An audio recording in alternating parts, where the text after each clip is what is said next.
Hello guys, আসসালামু আলাইকুম। তোমরা সবাই কেমন আছো? আমি অনেক ভালো আছি। আজকেই চলে এসেছি খাবার নিয়ে চ্যালেঞ্জ। আয়াত খাবার নিয়ে অনেক সমস্যা করে, গোশত ছাড়াও খাবার খেতেই চায় না। আয়াত খাবার খেতে বসলে 2-3 ঘন্টা হয়ে যায়, তবুও ওর খাবার শেষ হয় না। অনেক আস্তে আস্তে খাবার খায়। সেজন্য আম্মু বলেছে তোমাদের দুইজনের মধ্যে প্রতিযোগিতা হবে, কে আগে খাবার শেষ করতে পারে। তোমরা ভিডিওতে দেখতে পাচ্ছ আমার খাবার প্রায় শেষ। আমি সবসময় ওর আগে খাবার শেষ করি। আমরা খাচ্ছিলাম, ও টিভি দেখছিলাম।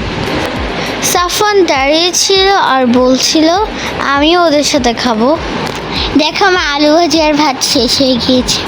আলু ভাজি, ডাল ও ভাত আমি অনেক বেশি পছন্দ করি।